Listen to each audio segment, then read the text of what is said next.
Salam, hər vaxt xeyir olsun əziz izləyicilər. Bu videoda sizlər üçün dim test toplusu 1-ci hissədən 5-ci situasiya məsələsini həll edəcəyik. Başlayaq. İdman yarışında iştirak edən komandanın tərkibi 2 məşqçi və bir neçə idmançıdan ibarətdir. Məşqçilərin hər birinin yaşı idmançıların yaşından çoxdur və komandanın üzvləri arasında eyni yaşlılar yoxdur. Onların yaşları 5-70 intervalında yerləşən bütün tam kvadrat ədədlərdən ibarətdir. Demək, birinci işimiz 5-70 arasından tam kvadrat ədədləri seçmək. 3-ün kvadratı 9, 4-ün kvadratı 16, 5-in kvadratı 25, 6-ın kvadratı 36, 7-in kvadratı 49, 8-in kvadratı 64. Bizə deyirdi ki, 2 məşqçi və bir neçə. 2 dənə bunların içərisində 2 məşqçi var demək. 2 məşqçi, 4 idmançı var. Çünki 6 nəfər var. Və məşqçilərin hər birinin yaşı idmançı yaşından çoxdur. 2 dənə məşqçi varsa, onda məşqçilər bunlardır. Məşqçilərin yaşları 49 və 64-dür. İdmançılar isə bunlardır. Keçək suallara. Deyir, komandadakı idmançıların sayını və onların yaşlarının ədəd ortasını tapın. İdmançıların sayını tapdıq 4.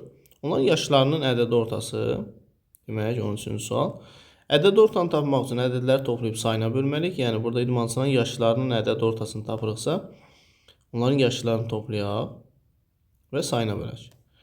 Bu da bizə verəcək 25, 50, 86 bölü 4. 43 bölü 2, yəni 21,5 doğru cavab olacaq. 14-cü sual.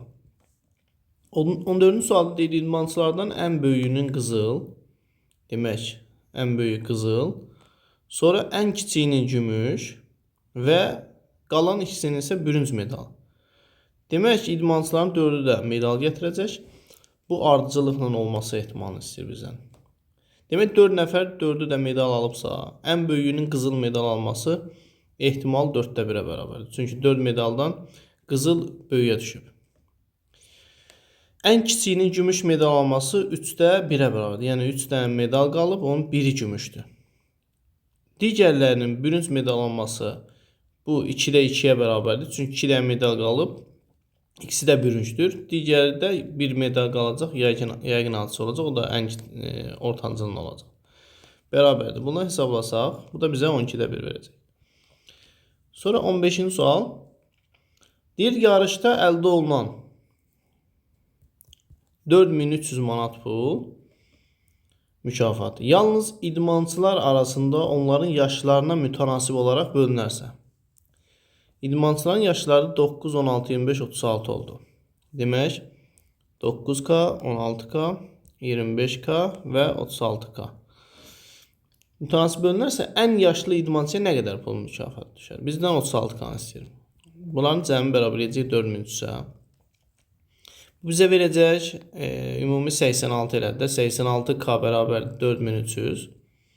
43-ə xüsa eləsək, burada 102 qalar. K bərabər olar 50.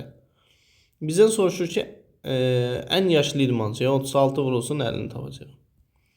36-nı da 50-yə vuranda bu da bizə 1800 manat verəcək.